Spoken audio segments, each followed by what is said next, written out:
अस्सलाम वालेकुम, मैं हूँ आपकी host miss Amreen Pakhtun TV से। और इस टाइम हम कन्वेंशन में मौजूद है जो कि मनक़द की है रफ़ान साहब ने, और जो कि मेंबर हैं महमद लोया जरगा तंजीम के। और यहाँ पे मुख्तलिफ तंजीमों के मेम्बरान इकट्ठे हुए हैं। और यहाँ पे जो इस टाइम मौजूद है हमारे साथ, हम अब पख्तून फलाई तंजीम के मेंबर आए, उनसे मिलते हैं। अस्सलाम वालेकुम सर। वालेकुम सलाम। सर, आपका नाम क्या है? जहांगीर शाह। सर, आप जो है महमद लोया जरगा तंजीम में सर शामिल हुए हैं। सर आपको यहाँ पे आके कैसा लग रहा है? माशाल्लाह बहुत अच्छा लग रहा है, और मुझे तो खुशी हो रही है कि इतने सारे हमारे लोग गरीब गुरबा इकट्ठे हुए हैं। हम तो इनकी भला महबूद के लिए इकट्ठे हुए हैं। पहले भी मैंने पख्तून फलाई तंजीम का मैं चेयरमैन रहा हूँ 6 साल, 2011 से 2018 तक। तो हमने वहाँ भी जो काम किया था हमने गरीबों के खिदमत के लिए उसके लिए किया था।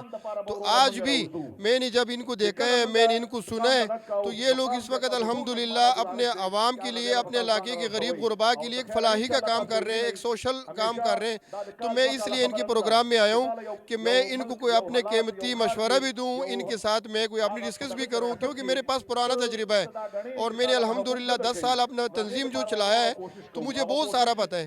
तो उस वजह से ये तो बहुत अच्छा प्रोग्राम है, और ये हमारे इलाके के लोगों के लिए है एक फलाही। सर, आपने जो बताया है कि मैंने अब जो है लीव कर दिया है, 10 साल मैंने वहाँ वर्क किया, तो सर छोड़ा क्यों है? छोड़ा क्यों है?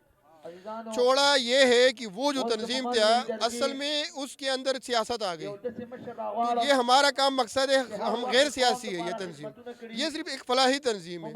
वहाँ पे आ गई सियासत, वहाँ भी पार्टीबाजियाँ बन गई, और चूंकि मैं उस चीज़ को बिलीव नहीं करता था तो मैंने उनको छोड़ दिया कि नहीं, मैं तो सियासत का अपनी जगह है और फलाह अपनी जगह है।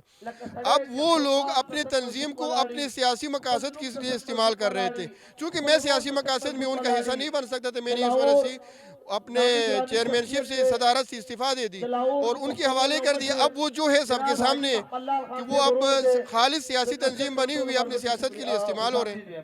सर, फिर उस अब रही वहाँ पे 10 साल, उसकी किस पार्टी के साथ उनका जो है कंसर्न था, किस पार्टी के साथ ताल्लुक था उस तंजीम का, पख्तून फलाई तंजीम का? नहीं, पार्टी एक बंदे का नहीं, असल में हम सब जितने यहाँ लोग बैठे हुए ये अपनी अपनी सियासी तंजीमों में। हमारे तंजीम में ये नहीं है कि हमने फलाने पार्टी का साथ दे रही है। जिस बंदे ने वोट देने वो अपनी मर्जी से दे, जिसने भला का काम करने, जिसने किसी गरीब का भला करने, वो आके यह तंजीम का हिस्सा बने। लेकिन वहाँ पे वो लोग अपने, अच्छा वो जो तंजीम का सदर है अभी, उनके डेरे भी 6 पार्टियाँ हैं, पीटीआई वहाँ पे है, मुस्लिम लीग नून वहाँ पे है, जमात इस्लामी वहाँ पे है, वहाँ सारी पार्टियाँ हैं। तो अब वहाँ पे वो हर मकसद के लिए, हर जहाँ पे मफाद लेना हो वो उस पार्टी को बुला लेते हैं। चूँकि मेरा वो मंशूर नहीं था, मेरा मंशूर था लोगों का फलाह का काम करना। मैं एक सैयद हूँ, अहले बैत में से हूँ, मेरा काम था लोगों का भला करना। तो भला करने का वहाँ पे जो हमारे गले पड़ रहा था मैंने वो छोड़ दिया। अब इन लोगों में मैंने काफ़ी रिसर्च की है, ये लोग खालिस अल्लाह की रज़ा के लिए काम कर रहे हैं। और जहाँ पे जो हमारे कोई पख्तून भाई है उनका कोई शरई, कोई पाकिस्तान कानून के मुताबिक कोई मसला है, क्योंकि हमने ना हुकूमत से टक्कर लेने, ना हमने अल्लाह से टक्कर लेने। हम पाकिस्तान के कानून के दायरे में रह के हम लोगों की मदद करते, कानूनी तरीके से करते। तो चूँकि ये लोग वही काम कर रहे हैं, तो उस वजह से मैंने आज इनके प्रोग्राम में आया हूँ। तो मैंने ज्वाइन नहीं की, मैं इनके पास आया हूँ। समझ लो मैं इनको जो भी मेरी तरफ से मैंने इनको ये बोला है कि मैं मेरे 24 घंटे आपके लिए हाजिर हूँ, मेरी कोई भी खिदमत है, मेरा कोई भी है, मैं इनके लिए 24 घंटे हाजिर हूँ। ठीक है sir, thank you so much.